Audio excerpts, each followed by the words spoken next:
Hey Sudbury, Dave Kurt, broker of record with Lake City Realty, coming at you with another episode of the Sudbury Real Estate Podcast.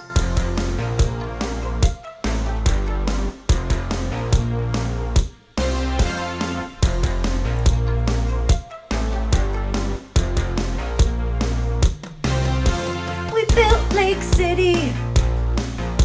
We built Lake City on rock, and so build Lake City.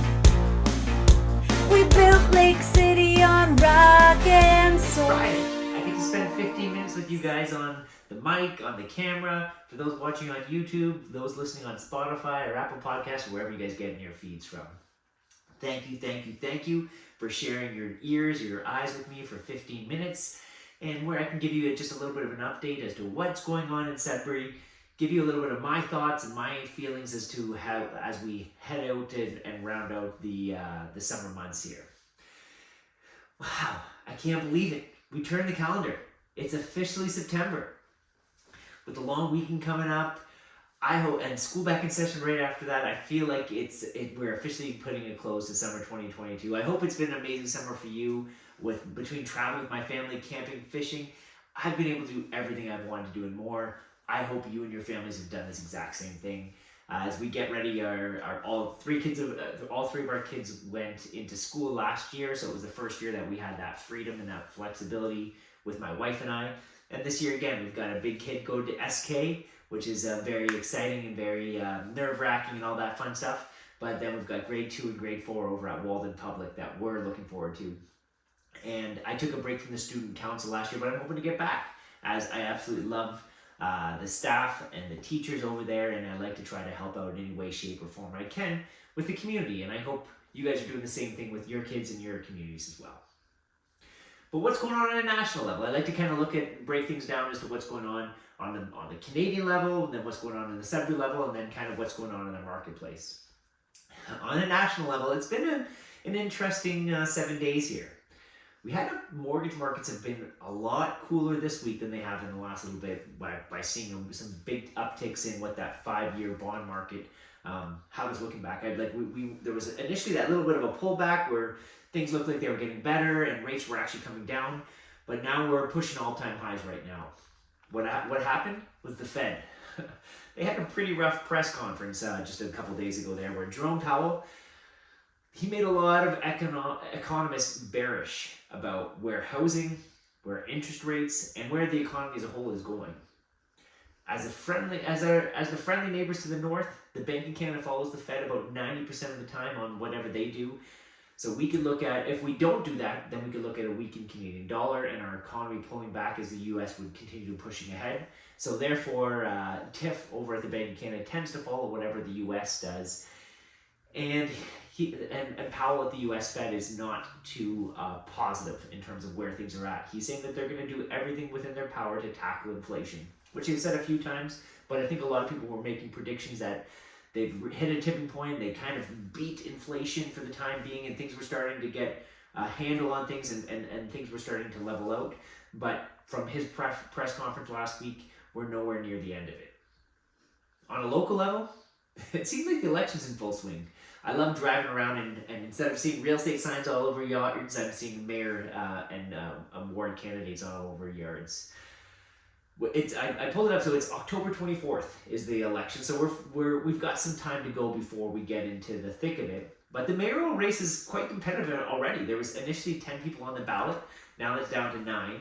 And there was even, I pulled it up just when I was doing a little bit of homework, there's a local realtor on the ballot, Devin LeBranch, and I know him well enough, and we've done, I've chatted with him in the past, and he's an interesting individual. So it's good to see, and I like to see realtors getting involved in municipal politics or politics at any level. I know Fern Cormier does an absolutely fantastic job as his candidate for his ward, and I also saw that there's another the candidate that's in Walden is also a realtor as well. So again, there's a ton of involvement from realtors. I consider ourselves the fabric of the community. I know myself coaching and sponsoring and really just trying to get involved in any way, shape, or form I can. And obviously that's happening at the municipal level of politics as well. One of the favorites, I think, on the mayor, and again, this is just my unsolicited opinion, but one of the favorites I think would be Paul LaFave. If Brian Biggers to be upset, which it sounds like there's a little bit of frustration around it, Paul might be the guy. He's previously the MP for the Liberals representing Sudbury, and I've had a few opportunities to chat with him, and I think he's a pretty smart candidate, somebody that has his head on his shoulder. He's financially is conservative, where he's not looking to spend a lot of money. He understands that, you know, where we're at with things, and with the rising cost of interest, I'm sure that municipally we're going to be in a challenging time with all of our debts that we've taken out from the federal government are going to have higher rates attached to them as well, which is going to be, there's going to be less money to go around. So instead of just jacking up taxes, we're going to have to figure out a way to make things work. Interesting times, and I think as we approach that October 24th date, we'll see a few candidate debates, and I'll be trying to check in with some of the favorite candidates at least, and trying to have some conversations about what's their outlook from a housing perspective, what do they think of the economy locally, and how can maybe what we can do to help things out, or what we can do to try to maybe get rid of some of the red tape that's there. Locally on the real estate front, we had an uptick in sales this week, as well as new listings. And at the very same time, we had that total listings available shrink, even though it was just slightly. So this week we saw 44 sales. That was compared to 37 sales last week. We had 67 new listings comparing those 44 sales. And last week we had 61 new listings. So that jumped up by 6, and the sales were bumped up as well. We actually stayed flat with conditional pending deals at 28. And multiple offers, so 23 of those 44 deals happened in multiple offers, which again, hovering around that, just around 50%. What are my 5 takeaways this week though, guys? Takeaway number 1, the stats seem to be across the board. Sales and new listings are both up while total listings drop by just a couple. Again, what does this highlight? This highlights the fact the market is weeding out the unmotivated sellers. As listings expire or sellers decide to cancel after not being able to get their price expectations that they set, they're just gonna say, I'm no longer interested in selling, I'll wait for the market to rebound, and maybe prices will come back. I'll kind of dissect that in terms of where I think the market's gonna go ultimately. But I think that we have to look at overall where are things going, and what we're seeing is we're seeing fewer listings available because we're getting rid of those unmotivated sellers. Takeaway 2, August is in the books. So I was able to look back and do some full analysis on the stats as a whole for Sudbury. And when I look at Sudbury, I appreciate the question that came from YouTube last week. But somebody said, where are you getting your stats from? I'm taking just the Sudbury, so the new Sudbury, South End, Broder, I'm counting the Valley, I'm counting Hanmer, I'm counting Lively, Walden, Whitefish, I'm counting Garson, I'm counting all these, like the city of Greater Sudbury kind of thing. But what I'm not doing is I'm not counting Warren, and I'm not counting St. Charles, and I'm not counting Manitoulin Island, and I'm not counting Espanola, because typically when the Sudbury Real Estate Board releases their stats, they're including all of those data points. And for myself, Espanola is not relevant to the market I'm practicing and I'm trying to educate you guys on. So therefore I'm trying to weed out those numbers and give you guys relevant stats. But what I was able to look at is I was able to look at sale price ratio. This is one of the most frustrating things that I think consumers have been bothered by over the last say 2 years. But those signs that you'd see appearing on those real estate boards that's sold over list price. The agents trying to make themselves look like a hero. Look at me. I sold this house for this big premium. It's created FOMO. It's created some chaos. Sorry about that. It's some chaos where buyers have felt pressure because they need to go and pursue these places. It's positioned sellers to underprice, where prices are like houses are going for way more than the premiums, even if they were like underlisted in the first place. But it's created this whole chaos in the marketplace. And honestly, like I've been a little frustrated about realtors doing it.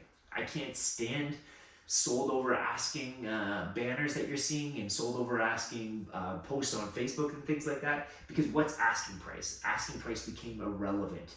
Agents were underpricing, and they still do to some extent underpriced so significantly that it's way out of line with where the market is. But this is the first month, and let me just pull up the stats here. I think it was in 19 months in a row where we had sale to list price ratio of over 100%. This is the first time we've seen it after 19 months in a straight time period where we dip below 100%. We're at 99%, so sure, it's not much there, but it is an encouraging sign.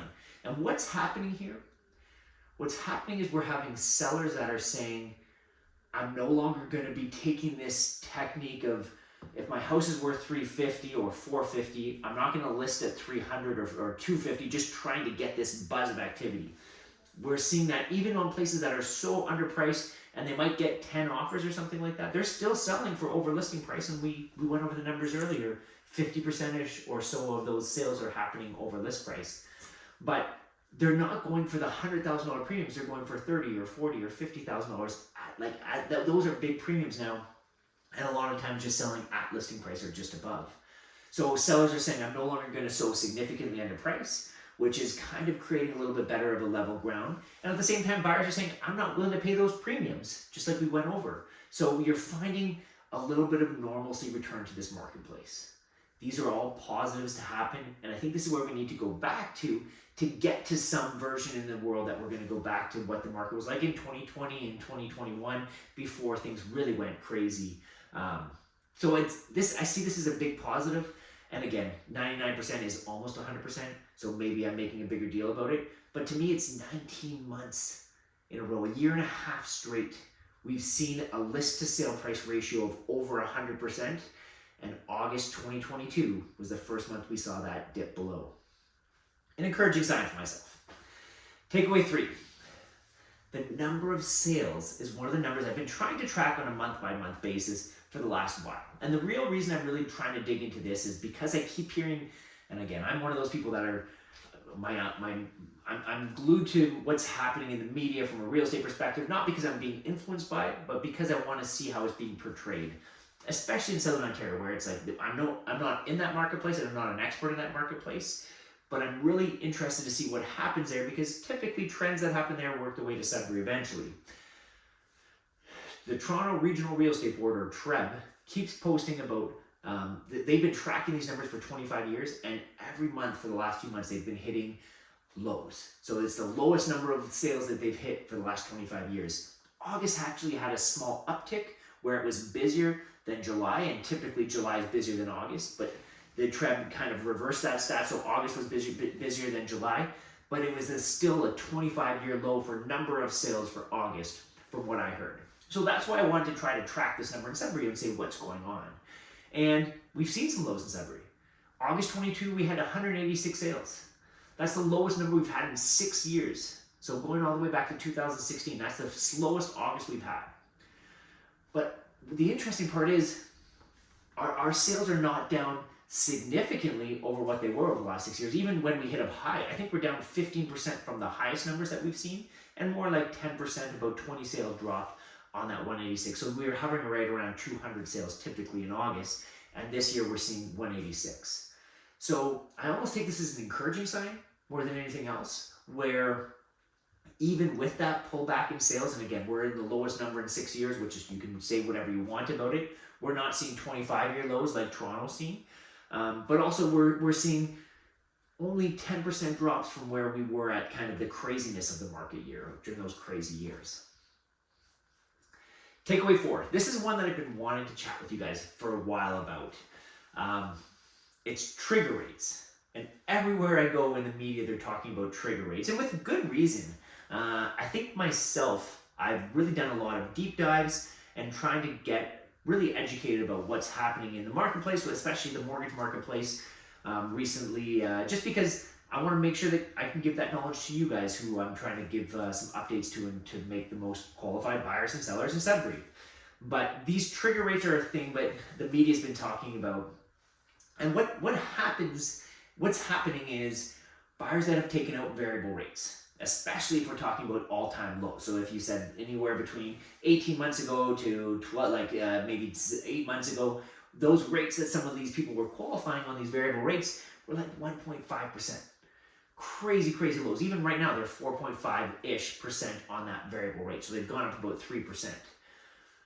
But what's interesting is the big 5 banks in Canada, it's my understanding, and again, I could be proven wrong in this, but it's my understanding that when you took out a variable rate, if you paid a $1,000 mortgage payment, your rate didn't change. You didn't go up to $1,010 or $1,100 when those variable rates went up. What happens is it just takes that percentage. So say out of a $1,000 mortgage payment, you were paying maybe $700 towards interest and $300 towards principal. And just as a reminder for those that aren't aware, when you're at the beginning of your mortgage period, for the first half of your mortgage, the majority of your money goes towards interest. And on the back half of your mortgage, then you pay down mostly principal. It's kind of like a weird chart like that. So what's happened is, as rates increase, they just said, well, instead of putting $700 towards interest and $300 towards principal, we're going to do $800 towards interest and $200 towards principal. And then $900 to interest and $100 to principal. And now we're hitting what could be a trigger rate where $1,000 is paid to interest and you have zero money going against principal at that point. And what the big predictions have been, apparently if September 7th is the next Fed hike, so I think it's Tuesday or Wednesday, if that interest rate hike is 0.75% or greater, we're going to see the start of these trigger rates start to happen with mortgages. So if that happens, the banks are going to go back to the people, and actually I thought in the first place, and we don't know, this is the first time that this would ever happen in Canada. So again, we're kind of in uncharted territory, but I know a lot of the banks are starting to release some information in case this does happen. I thought at the time that they would actually make you requalify for that loan altogether. And maybe you bought 12 months ago and your house was a big price. We've seen corrections across the board all over Canada. And if that pulled back, and if you maybe aren't as qualified, maybe you'd be in trouble to even qualify for that mortgage based on how much equity you have in the house. It doesn't sound like they're going to do that. And I'm just going on based on what I heard on, actually, I'll give a little plug to the Looney podcast. I think they do a fantastic job of explaining a lot of economics that are happening in Canada. Like Looney, like the dollar, for anybody that wants to listen to it, they do an absolutely awesome job. But they did some homework, and according to an RBC report, and this is just anecdotal information, but they said there's about 80,000 customers that are going to be hurt by the first trigger rate if it does happen. And this is just RBC clients. And on average, the payments are going to be an extra $200 a month. $200 a month might sound like not a big payment, and that's fine, and maybe these people could handle it. And then you're right, they probably are able in a position to handle an extra $200 a month. But everything's going up. Groceries are going up. Gas has gone up, and it might be pulled back. But like everything across the board is more expensive. And now what we're going to do is we're going to take $200 out of the pockets of people, out of what they would have left for discretionary income at the end of the month, and that's going to go back towards mortgage payments. The other thing is, this isn't stopping. If the Bank of Canada continues to increase rates, the more and more customers are going to be affected by this, and then they're going to be in a position where more and more clients are going to be, or more and more people across the board with those variable rate mortgages are going to be in this position in the future. So a lot of people have been very negative, especially on Twitter, being like, oh, this is going to cause a crash in the marketplace. And I've thought long and hard about this, and I think what's going to happen more than anything else is you're going to, over the short term, you're not going to see too much effect. People are going to struggle a little bit more. Maybe they're going to credit cards, which is just a bad thing to be doing, is relying on credit to live that lifestyle they've been living. But where you're going to really see this play out is going to be in the 3 and 4 and 5 years from now. It's part of the reason you like to buy a house is you're kind of in this forced savings plan where you're paying down an asset, and then it's going to be hopefully worth more money in the future, and we can debate whether that's going to be true or not. But it's a forced savings plan. The bank, like if I'm paying $1,000 a month, it's nice to know that like I'm paying the bank a bunch of money, but I'm also paying myself a little bit, and I'm creating some equity into that asset.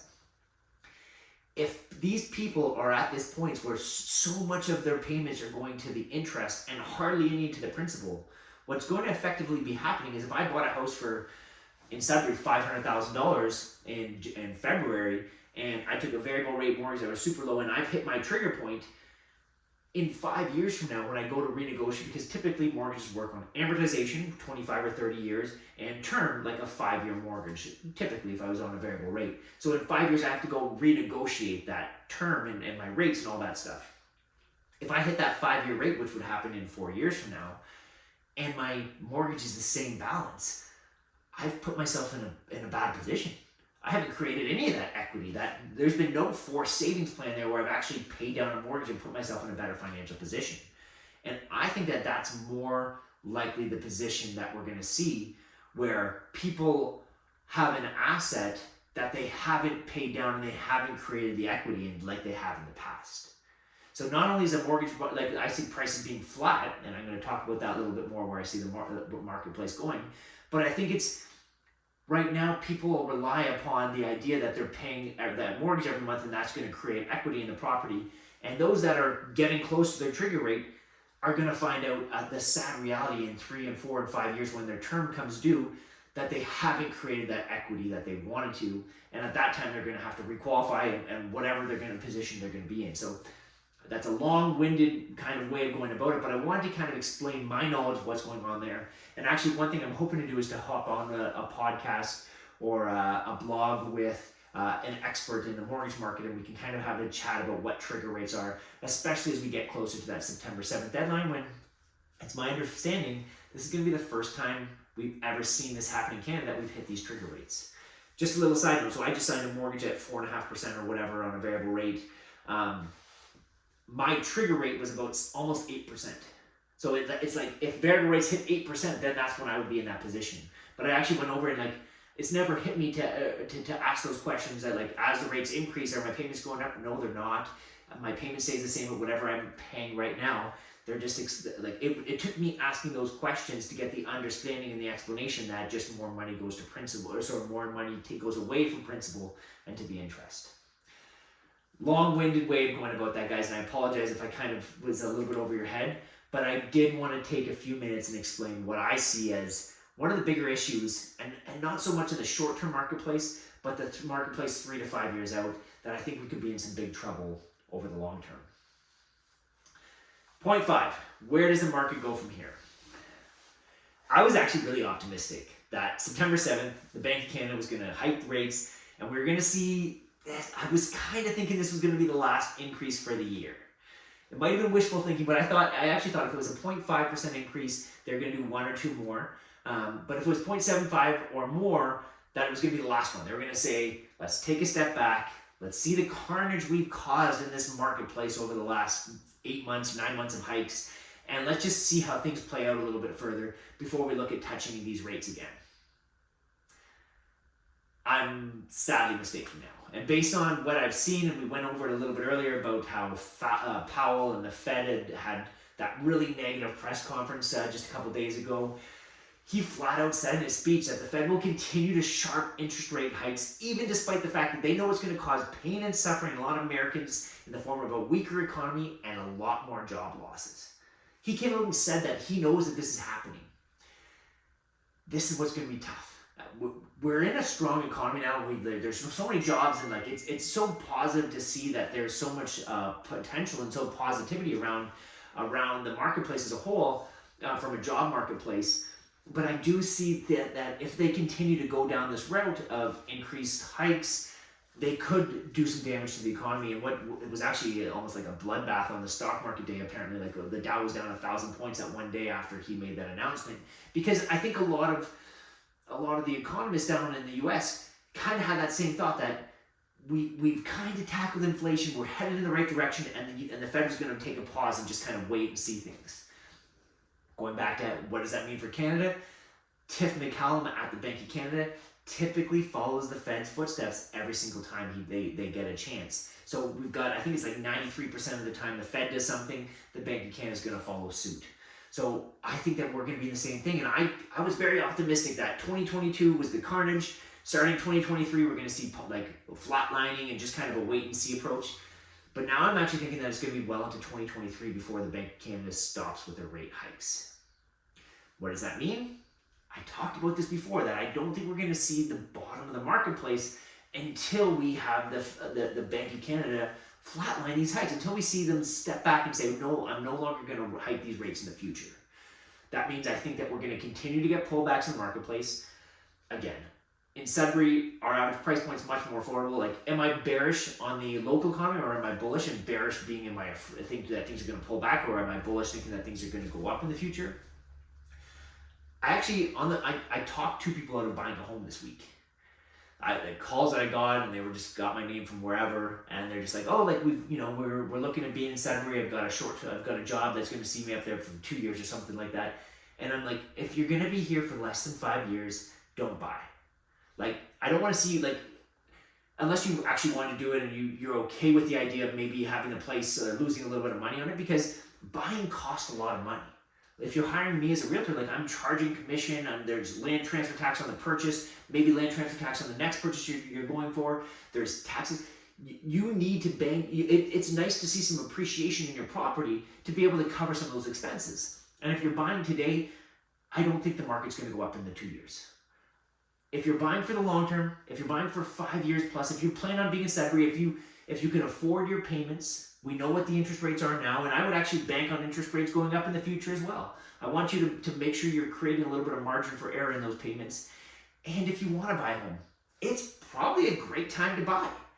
You can look at a house, maybe go back a second time. You can write a conditional offer, maybe an offer conditional on selling your home, financing, inspection, do whatever due diligence you want that's tied to that offer.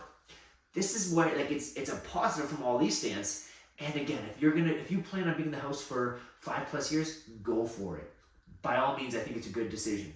But if you're going to be in for the short term, if you're in just to try to time the marketplace, you've got the wrong approach, and it's probably better to be a renter as opposed to a buyer if that's your situation. To the point where I just talked a couple people out of buying just this week.